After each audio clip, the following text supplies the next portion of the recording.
I am 79 years old, and prayer is not a religious ritual.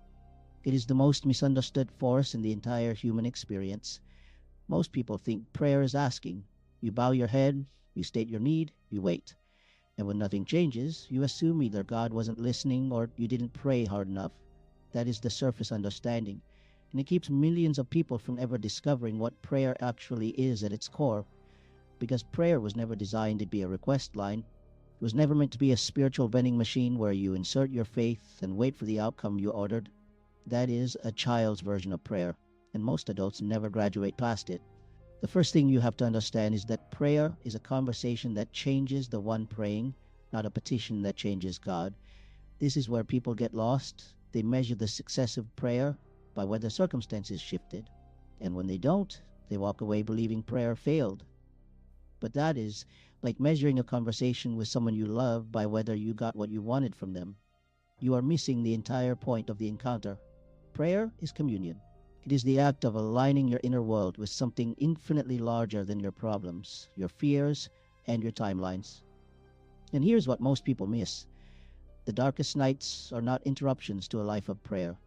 The darkest nights are when prayer reveals its deepest nature.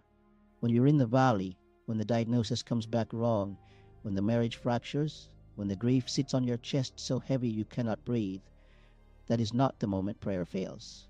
That is the moment prayer stops being a habit and becomes a lifeline. There is a qualitative difference between praying from comfort and praying from desperation.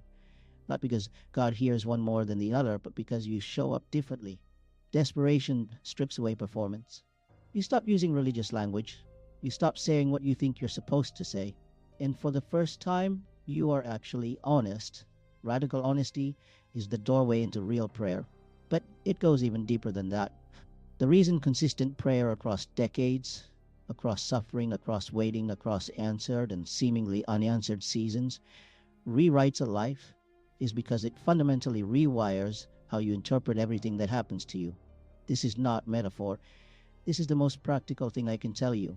When you pray through darkness instead of abandoning prayer in darkness, you build a different relationship with adversity. You stop seeing hard things as evidence that God has left. You start seeing hard things as terrain that prayer can move through. And terrain you can move through cannot destroy you. 62 years of not skipping prayer taught me that continuity is the teacher, not the individual prayer, not the single beautiful moment of breakthrough on a Tuesday morning. It is the unbroken thread of returning when you are grateful, returning when you are angry, returning when you feel nothing at all, returning when you are ashamed, returning when your faith feels like it is held together with almost nothing. That thread, over years, over decades, becomes the strongest thing in your life. Most people pray in seasons. They have a crisis, they pray intensely, the crisis resolves or it doesn't, the practice quietly fades. Then another crisis, another surge of prayer, another fade. That rhythm never allows prayer to do its deepest work because its deepest work is not crisis response. Its deepest work is identity formation. Who you become over 60 years of daily return to God is a fundamentally different person than who you would have been without it. Not because your life had fewer problems, often quite the opposite, but because you have developed an interior life that the exterior world cannot fully collapse. And here is the hidden layer that almost no one talks about. Prayer over decades changes what you want, and that is far more significant than prayer giving you what you want. Early in life, you bring God your wish list. You are specific. You know exactly what you need and when you need it, and sometimes you receive it and call it a miracle.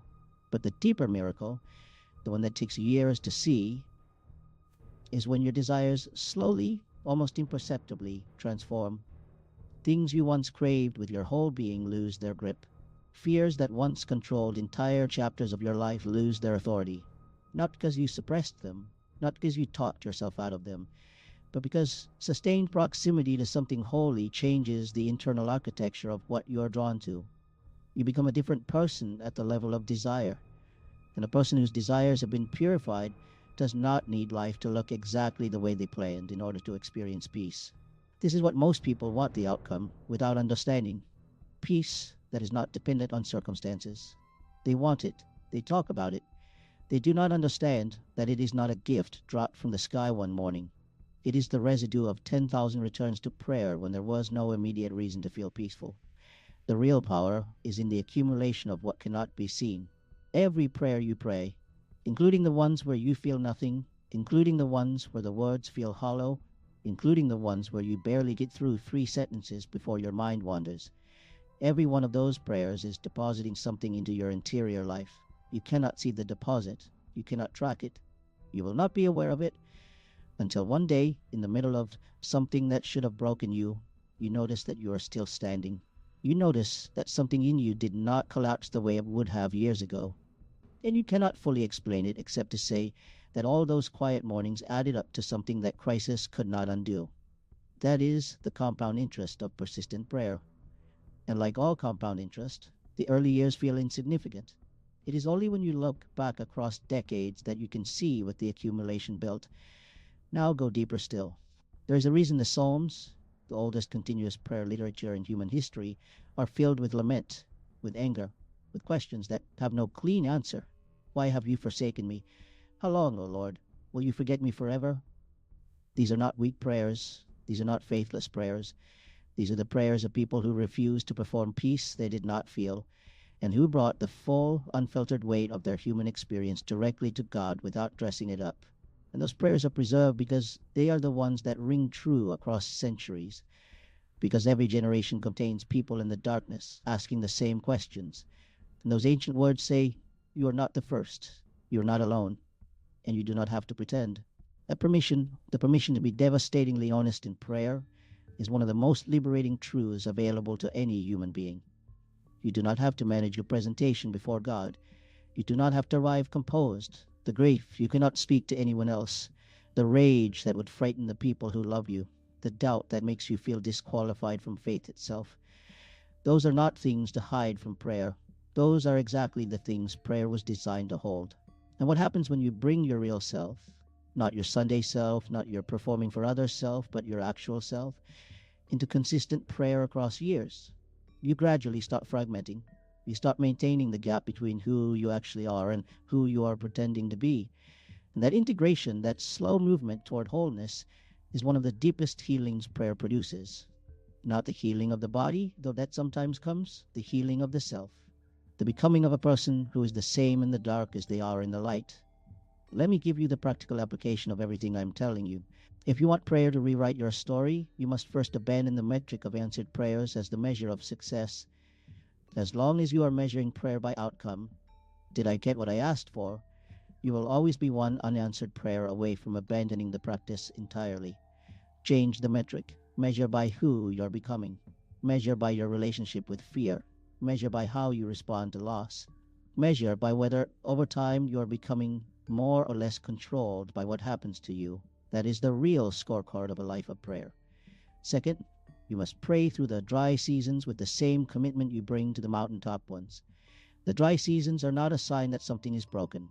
The dry seasons are the test of whether this is a relationship or a transaction. Every deep relationship contains seasons where you feel nothing, where connection seems distant, where you show up not because it feels meaningful, but because you are committed to showing up. Those seasons, in prayer as in love, are the ones that determine whether what you have is real. Third, bring more of yourself, not less. The prayer that transforms is not the polished one. It is the one where you finally say the thing you have been afraid to say, where you admit the doubt you thought would disqualify you, where you confess the anger you thought was inappropriate. God is not fragile. Truth is not an offense. Your honesty in prayer is the beginning of your healing in life. And finally, do not wait for faith to feel certain before you pray. Pray with the faith you have, not the faith you wish you had. A mustard seed is enough. What matters is not the size of the faith you bring. What matters is that you bring it every day, in every season, through every kind of dark. 62 years of returning, not because every morning felt sacred, not because every prayer felt heard, not because every dark night ended quickly, but because the return itself was the practice. The practice was the point. And the practice over lifetime does not just change what happens to you, it changes who receives what happens to you, and who receives it changes everything. That is how God rewrites a story, not by removing the hard chapters, by transforming the person who lives through them. And I want to say one more thing about the nights, because if you're in one right now, If you are reading this from inside a season that feels like it has no bottom, I need you to understand something about darkness that 62 years of prayer taught me slowly, painfully, and with absolute certainty. The dark is not the absence of God. The dark is the place where every other light has been removed so you can finally see the one light that was always there. In the comfortable seasons, you have 100 things vying for your attention, your devotion, your trust, career, health, relationships, status, money, comfort, all of them casting their light, pulling you in their direction, making claims on your confidence.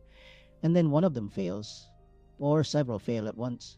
And in the collapse of those external lights, something happens that could not have happened otherwise. You become capable of a quality of attention in prayer that prosperity simply does not produce. This is not a theology that says God sends suffering. I'm not saying that. I am saying that suffering, when you refuse to let it kill your prayer life, has a refining effect that nothing else replicates. The people I have known across my 7 decades who possess the deepest, most unshakable interior peace were not the people who had the easiest lives. They were, without exception, the people who had walked through the most shattering seasons and had chosen, daily, persistently, sometimes stubbornly, to keep praying anyway. There is something that forms in a human being through that kind of endurance. It is not optimism. Optimism can be broken by enough hard data. It is not positive thinking. Positive thinking is a strategy, and strategies fail under sufficient pressure. What forms through decades of prayer through darkness is something older and harder than both of those things. It is a settled knowing, a groundedness at the center of the self that does not rise and fall with circumstances, because it is not rooted in circumstances.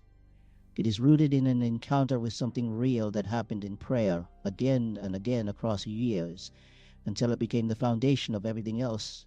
You cannot manufacture that. You cannot download it. You cannot read your way to it, though reading can point you toward it.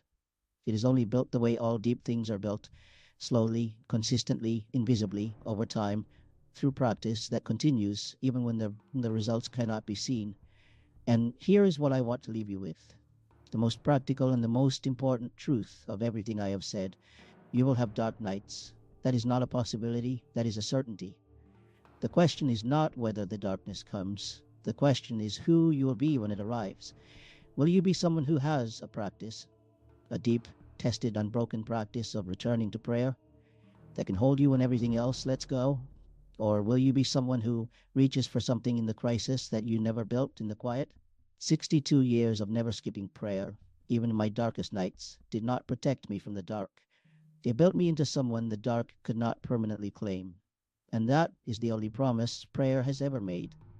Not that you will be spared, but that you will not be destroyed. Not that the story will be easy, but that the author is still writing it, and the author does not abandon what he begins. That is enough. For 62 years, that has been more than enough.